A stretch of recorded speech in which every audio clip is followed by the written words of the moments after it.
Así calmaré mi ira contra ti, y se apaciguarán mis celos. Me quedaré tranquilo y sin enojo. Yo te hago responsable de tu conducta por haberte olvidado de los días de tu infancia, por haberme irritado con todas estas cosas y por haber agregado infamia a tus prácticas repugnantes. Lo afirma el Señor.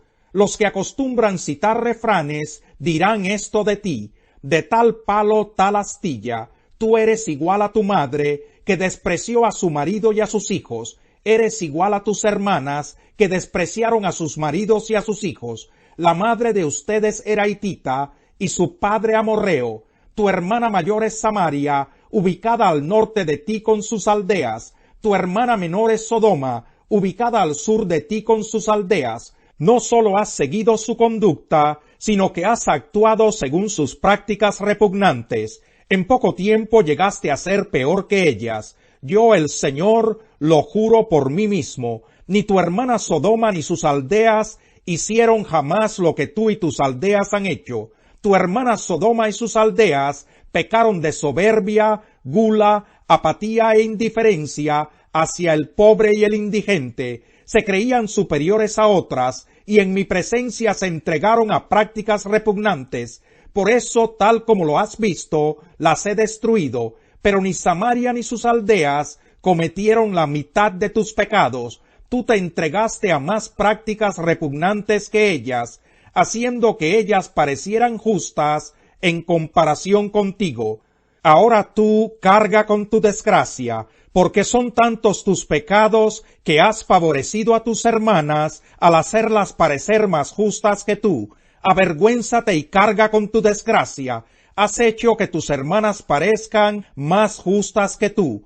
Pero yo cambiaré su suerte, la suerte de Sodoma y de Samaria, con sus respectivas aldeas, y haré lo mismo contigo. Así cargarás con tu desgracia, y te avergonzarás de todo lo que hiciste, y les servirás de consuelo. Tú y tus dos hermanas, con sus respectivas aldeas, volverán a ser como antes. ¿Acaso no te burlabas de tu hermana Sodoma en tu época de orgullo, antes de que se hiciera pública tu maldad? Ahora te has vuelto el hazmerreír de las aldeas edomitas y filisteas, y por todas partes te desprecian. Sobre tus hombros llevas el peso de tu infamia y de tus prácticas repugnantes. Lo afirma el Señor. Así dice el Señor Omnipotente: te daré tu merecido, porque has menospreciado el juramento y quebrantado la alianza. Sin embargo, yo sí me acordaré de la alianza que hice contigo en los días de tu infancia, y estableceré contigo una alianza eterna. Tú te acordarás de tu conducta pasada, y te avergonzarás cuando yo acoja a tus hermanas, la mayor y la menor, para dártelas como hijas, aunque no participan de mi alianza contigo. Yo estableceré mi alianza contigo, y sabrás que yo soy el Señor. Cuando yo te perdone por todo lo que has hecho, tú te acordarás de tu maldad y te avergonzarás, y en tu humillación no volverás a jactarte. Lo afirma el Señor Omnipotente. Capítulo 17. El Señor me dirigió la palabra: Hijo de hombre, plantéale al pueblo de Israel este enigma, y nárrale esta parábola. Adviértele que así dice el Señor: llegó al Líbano un águila enorme, de grandes alas, tupido plumaje y vivos colores. Se posó sobre la copa de un cedro y arrancó el retoño más alto. Lo llevó a un país de mercaderes y lo plantó en una ciudad de comerciantes. Tomó luego semilla de aquel país y la plantó en terreno fértil. La sembró como un sauce junto a aguas abundantes. La semilla germinó y se hizo una vid frondosa de poca altura. Volvió sus ramas hacia el águila y hundió sus raíces bajo sí misma. Así se convirtió en una vid con retoños y exuberante follaje. Pero había otra águila grande, de gigantescas alas y abundante plumaje. Y la vid volvió sus raíces y orientó sus ramas hacia ella, para recibir más agua de la que ya tenía. Había estado plantada en tierra fértil, junto a aguas abundantes, para echar retoños y dar frutos, y convertirse en una hermosa vid. Adviértele que así dice el Señor: prosperará esa vid, el águila no la arrancará de raíz, no le quitará su fruto, y así la vid se marchitará. Sí, los tiernos retoños se secarán. No hará falta un brazo fuerte ni mucha gente para arrancarla de cuajo. Prosperará aunque sea trasplantada. ¿Acaso el viento del este no la marchitará cuando la azote? Claro que sí se marchitará en el lugar donde había nacido. El Señor me dirigió la palabra. Pregúntale a este pueblo rebelde si tiene idea de lo que significa todo esto. Recuérdale que el rey de Babilonia vino a Jerusalén y se llevó a su país al rey de Judá y a sus funcionarios. Luego tomó a uno de la familia real y lo obligó a firmar con él un tratado bajo juramento y se llevó a la flor y nata del país. Esto lo hizo para humillar a Judá. Así le impidió sublevarse y lo obligó a cumplir el tratado para poder subsistir. Sin embargo, este príncipe se rebeló contra el rey de Babilonia y envió mensajeros a Egipto para conseguir caballos y un numeroso ejército. ¿Y tendrá éxito y podrá escapar el que se atreva a hacer esto? ¿Acaso podrá violar el tratado y salir con vida? No, sino que morirá en Babilonia, el país del rey que lo nombró y con quien hizo un juramento que no cumplió y firmó un tratado que violó. Yo, el Señor Omnipotente, lo juro por mí mismo. Ni el faraón con su gran ejército y numerosas tropas podrá auxiliarlo en la guerra, cuando se levanten rampas y se construyan torres de asalto para matar a mucha gente. El príncipe de Judá quebrantó el juramento y violó el tratado. Así que por haber hecho todo esto, a pesar de su compromiso, no escapará. Por tanto, así dice el Señor Omnipotente: juro por mí mismo que lo castigaré por haber faltado al juramento y violado el tratado. Le tenderé mis redes y caerá en mi trampa. Lo llevaré a Babilonia y allí lo someteré a juicio por haberme sido infiel. Lo mejor de sus tropas caerá a filo de espada, y los que aún queden con vida serán esparcidos a los cuatro vientos. Así sabrán que yo, el Señor, lo he dicho.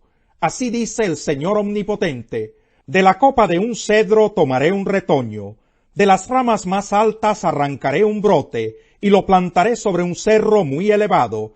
Lo plantaré sobre el cerro más alto de Israel, para que eche ramas y produzca fruto, y se convierta en un magnífico cedro. Toda clase de aves anidará en él, y vivirá a la sombra de sus ramas, y todos los árboles del campo sabrán que yo soy el Señor. Al árbol grande lo corto, y al pequeño lo hago crecer, al árbol verde lo seco, y al seco lo hago florecer. Yo, el Señor, lo he dicho, y lo cumpliré. Capítulo 8. Ahora bien, el punto principal de lo que venimos diciendo es que tenemos tal sumo sacerdote, aquel que se sentó a la derecha del trono de la majestad en el cielo, el que sirve en el santuario, es decir, en el verdadero tabernáculo levantado por el Señor y no por ningún ser humano. A todo sumo sacerdote se le nombra para presentar ofrendas y sacrificios, por lo cual es necesario que también tenga algo que ofrecer. Si Jesús estuviera en la tierra, no sería sacerdote, pues aquí ya hay sacerdotes que presentan las ofrendas en conformidad con la ley. Estos sacerdotes sirven en un santuario que es copia y sombra del que está en el cielo, tal como se le advirtió a Moisés cuando estaba a punto de construir el tabernáculo. Asegúrate de hacerlo todo según el modelo que se te ha mostrado en la montaña. Pero el servicio sacerdotal que Jesús ha recibido es superior al de ellos, así como el pacto del cual es mediador es superior al antiguo, puesto que se basa en mejores promesas. Efectivamente, si ese primer pacto hubiera sido perfecto, no habría lugar para un segundo pacto. Pero Dios, reprochándoles sus defectos, dijo: vienen días, dice el Señor, en que haré un nuevo pacto con la casa de Israel y con la casa de Judá. No será un pacto como el que hice con sus antepasados, el día que los tomé de la mano y los saqué de Egipto, ya que ellos no permanecieron fieles a mi pacto, y yo los abandoné, dice el Señor. Este es el pacto que después de aquel tiempo haré con la casa de Israel, dice el Señor. Pondré mis leyes en su mente y las escribiré en su corazón. Yo seré su Dios y ellos serán mi pueblo. Ya no tendrá nadie que enseñar a su prójimo, ni dirá nadie a su hermano: conoce al Señor, porque todos, desde el más pequeño hasta el más grande, me conocerán. Yo les perdonaré sus iniquidades, y nunca más me acordaré de sus pecados. Al llamar nuevo a ese pacto, ha declarado obsoleto al anterior, y lo que se vuelve obsoleto y envejece ya está por desaparecer.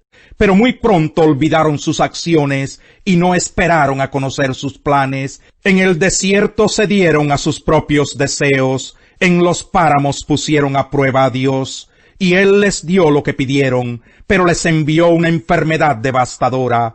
En el campamento tuvieron envidia de Moisés y de Aarón, el que estaba consagrado al Señor. Se abrió la tierra y se tragó a Datán, sepultó a los seguidores de Abirán, un fuego devoró a esa pandilla, las llamas consumieron a los impíos. En Horeb hicieron un becerro, se postraron ante un ídolo de fundición, cambiaron al que era su motivo de orgullo por la imagen de un toro que come hierba, se olvidaron del Dios que los salvó y que había hecho grandes cosas en Egipto, milagros en la tierra de Cam y portentos junto al Mar Rojo. Dios amenazó con destruirlos, pero no lo hizo por Moisés, su escogido, que se puso ante él en la brecha e impidió que su ira los destruyera. Menospreciaron esa bella tierra, no creyeron en la promesa de Dios, refunfuñaron en sus tiendas de campaña y no obedecieron al Señor.